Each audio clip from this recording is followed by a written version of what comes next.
Nouvelle action de blocage à Eurocentre ce matin. Hausse des tarifs des mutuelles pour 2011. Tougan Sokiev rempile pour 5 ans à la tête de l'Orchestre national du Capitole.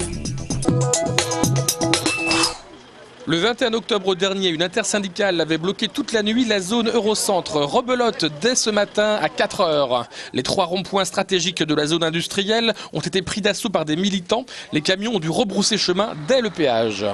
Ce matin, on a été très surpris de voir autant de monde, puisque tout le monde parle de faible mobilisation. Ce n'est pas le cas à Toulouse et je peux vous dire qu'on va continuer comme ça. Il y a plus de 70% des gens quand même qui sont contre ce projet et à un moment donné, il va falloir quand même un petit peu les écouter parce que je trouve que la démocratie dans ce pays est bafouée de plus en plus. Le blocage économique est une réponse ciblée au gouvernement qui ne veut rien entendre du mouvement social. Mais la mobilisation ne risque-t-elle pas de s'étioler suite au vote de la loi sur les retraites ? Je pense pas, puisque apparemment ça monte beaucoup chez les étudiants. Les lycéens ont promis d'y être dès qu'ils seront de retour de vacances. Je ne crois pas que la mobilisation va s'étioler. Là, il y a des gens qui ont besoin de souffler. Ils soufflent, c'est les vacances, ils en ont besoin. Mais je crois que je vous dis, cette réforme n'est pas acceptée. Et les gens seront là dès qu'ils seront rentrés de congé. Les 200 militants ont levé le blocage vers 8 heures, rendant ainsi accessible l'autoroute et la nationale. Demain, manifestation, sachant que les chiffres ne seront pas comparables à ceux du 16 octobre dernier. Carrefour Market innove. L'enseigne vient d'ouvrir à Mondoville le premier supermarché alimentaire français certifié haute qualité environnementale. En clair, ça veut dire que tout a été pensé écolo. Un toit structuré en chêne qui permet de bénéficier au maximum de l'éclairage naturel. Tout l'éclairage du magasin, qu'il s'agisse des néons ou bien de l'éclairage de tous les locaux sociaux, sont reliés à des détecteurs crépusculaires qui vont intensifier l'éclairage en fonction de la luminosité extérieure, ce qui représente au total une économie annuelle d'au moins 20 foyers.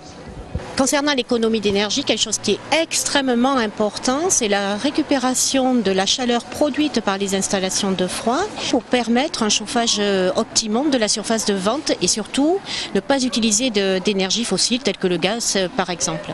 Carrefour Market met aussi l'accent sur le tri sélectif et le compostage des déchets verts. Et tiens, s'il vous reste des piles usagées, vous pouvez aussi les déposer.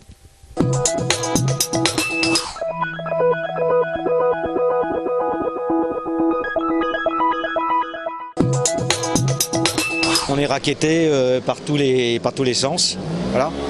C'est que tant qu'on adoptera un système social tel qu'il est, on sera toujours à payer en plus.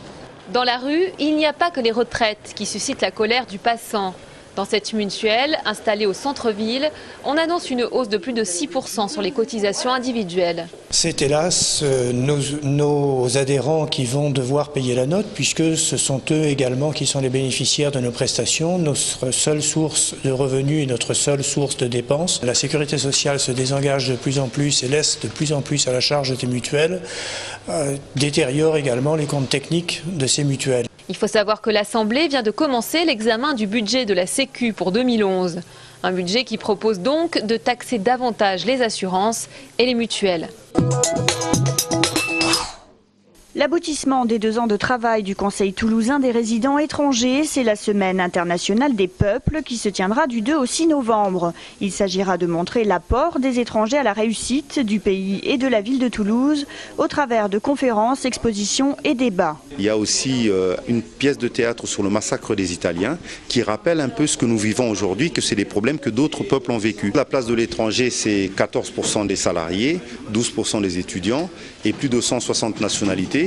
Donc on doit bien se dire que les étrangers font partie de la diversité toulousaine. Point central de cet événement, la population toulousaine devra se prononcer sur le droit de vote des étrangers, et ce du 3 au 6 dans différentes mairies. La première sur les 5 œuvres d'art a été posée ce matin sur la place du Relais de Blagnac. Sur ce rond-point figure à présent la gigantesque sculpture Jambes de cheval de l'artiste Daniel Coulet. L'objectif pour Tisséo est d'associer le monde artistique au projet de transport public. L'emplacement des œuvres correspond en effet au tracé de la prochaine ligne de tramway reliant Blagnac à Toulouse. L'installation de la seconde sculpture Le Locataire est prévue ce soir au rond-point des Arènes romaines, suivi samedi des œuvres Le Mirador au rond-point de l'avenue Lombèze et Le Chien et le Moustique au carrefour Jean Magat. L'œuvre lumineuse d'Hervé Audibert, quant à elle, accompagnera le parcours des usagers sur toute sa longueur. Ces 5 œuvres d'art viennent enrichir et compléter le parcours artistique du métro pour un investissement de 1,4 million d'euros. À tout juste 33 ans, Tougan Sokiev rempile pour 5 ans à la tête de l'Orchestre national du Capitole. Le temps pour lui de développer le projet artistique qui le lie étroitement aux musiciens de l'orchestre qu'il connaît depuis 7 ans maintenant. Je crois que c'est vraiment ces fondations de ce succès artistique, cet résultat artistique fabuleux pour moi, parce que c'est l'orchestre qui donne énergie pour moi et moi je donne énergie pour le musicien, donc c'est un échange permanent. Le jeune chef russe compte bien s'investir au niveau international. Il occupera d'ailleurs les fonctions de directeur musical de l'orchestre de Berlin, compté de 2012, une ouverture qui ne lui déplaît pas. On continue à travailler sur la musique française, parce que c'est quand même une musique, c'est une image de cet orchestre.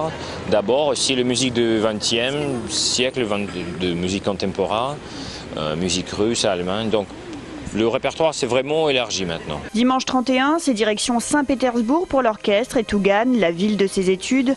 Un retour aux sources, un bref instant, pour cet ambassadeur convaincu de la culture toulousaine. Le muséum propose en ce moment l'atelier jeu à la découverte du quotidien.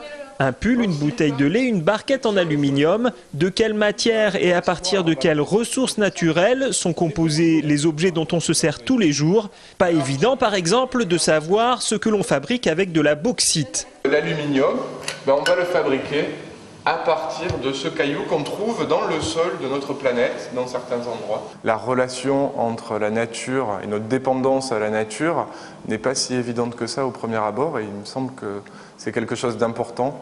D'ailleurs, c'est pas si évident que ça pour les enfants, mais parfois également aussi pour les adultes. Du côté des enfants, le message semble être bien passé. Tout est naturel et il faut apprendre à faire des trucs pour... c'est comment recycler et tout... et moins polluer. Des mobiles musicaux servent justement à illustrer le recyclage. Calebasse et pâtes peuvent s'harmoniser. Prochain atelier demain à 15 h.